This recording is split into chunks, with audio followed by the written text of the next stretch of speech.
It's so weird to say this, but this is me a couple of months ago. This is the crappiest POV setup, but honestly it works, and I really don't have money to spend on a Insta360 Go Ultra and this is me right now.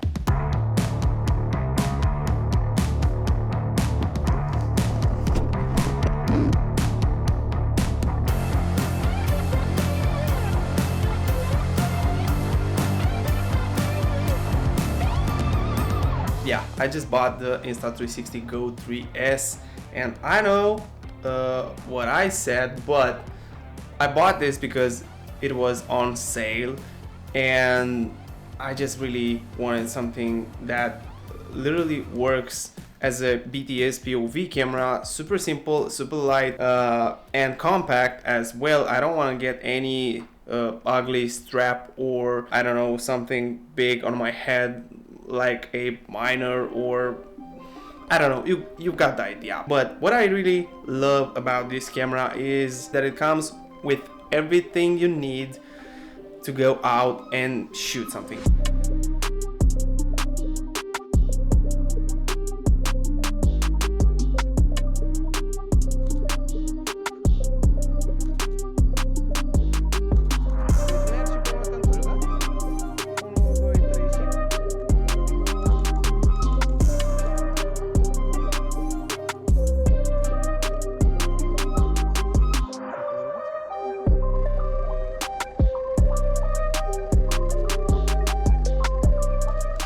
So we are here on the spot to make some photos with a pretty sick leather belt.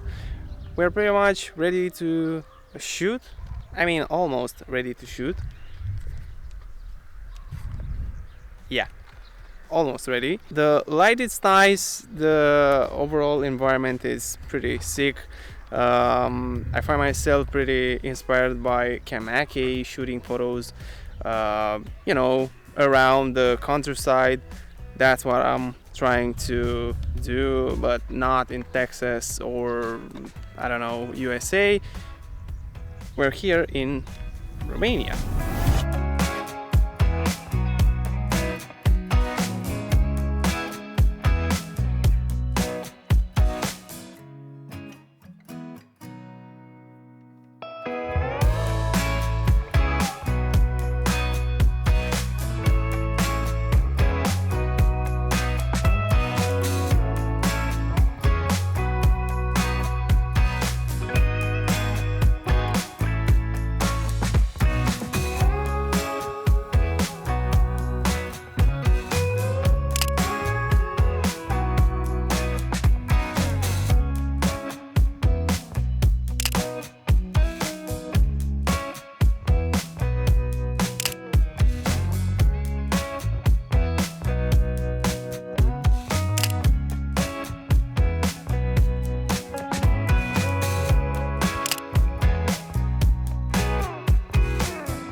Now let's hear some thoughts about my experience with my first photo shoot with the Insta360 Go 3S as a BTS camera. But before that, I really love shooting in this room, but today is such a nice weather outside to shoot something, and I just want to bring my tripod and we'll make some now this is called yap content. Alright, so here we are. So this is the setup, and I brought with me this notebook because I wrote down some bullet points, you know, just to be a lot more organized. So the thing that I love the most about the Insta360 Go 3S is that it is super small and super lightweight, and you've got a lot of possibilities to mount anywhere, whenever you want, because you've got magnets. You can mount everywhere you want this little guy. My favorite accessory is that necklace that you put under a t-shirt, and then you've got the perfect POV. That's what I bought for initially, but in the package you've also got this cool, this is kind of ball head, and I'm using this with this mini tripod from Manfrotto. That's the vlogging setup. You see, I can even flip this screen to see myself, and that's it. We're gonna go pick up my girlfriend and we're gonna get something to eat. Yeah, I don't know exactly how it sounds, but I hope it does okay.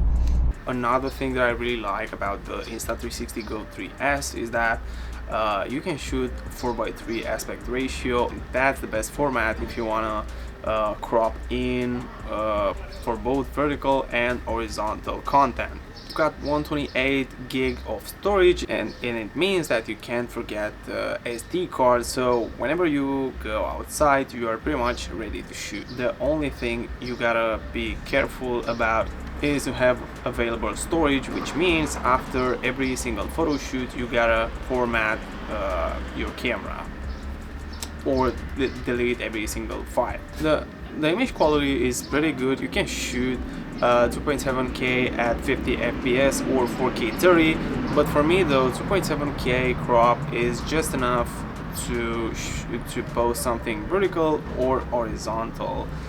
Plus every single time I shoot something, you'll see the camera like this horizontally. And as a bonus, I would like to say that low light performance is actually better than I expected. Sure, you'll see some grain, but I expected a lot more, to be honest with you. Now, I only talked about pros. Now I've got a, I wouldn't say major, but it's kind of big, this bad thing. If you want image stabilization, you gotta use the Insta360 Studio or Insta360 mobile app and export that footage. That's not really great because shooting more obviously means that you gotta export twice those vids. It could be kind of annoying to wait for two exports, one for exporting the video for image stabilization and the second export for your bigger project. As final thoughts, I really love this camera. I bought myself a screen protector from eBay and a pair of KNF filters. We've got some ND and a CPL, but my in-helmet POV camera mount hasn't arrived yet, which kind of sucks, but I think next week will be here for sure. I bought that from Insta360 official store because here in Romania it was much more expensive comparing to the official store. So yeah, I can't wait to shoot with the motorcycle. That's another thing that I would like to use this camera for, to create some memories, to have some cool experience with that, if you will. It's a great camera to carry around, especially because as you can see, it has a lens guard attached, and you gotta swap this if you wanna have an ND filter. It means that you've got extra protection for your lens, and this is basically interchangeable, so you have nothing to be worried about when you're shooting outside in real conditions. It doesn't do log footage, but that's not a deal breaker if you just want to have some fun with your friends, or you're trying to be, you know, a lot more sociable. I think that's pretty funny to use. As you can see, I had some fun using this camera for daily stuff, plus it's a lot more lightweight comparing to this full setup.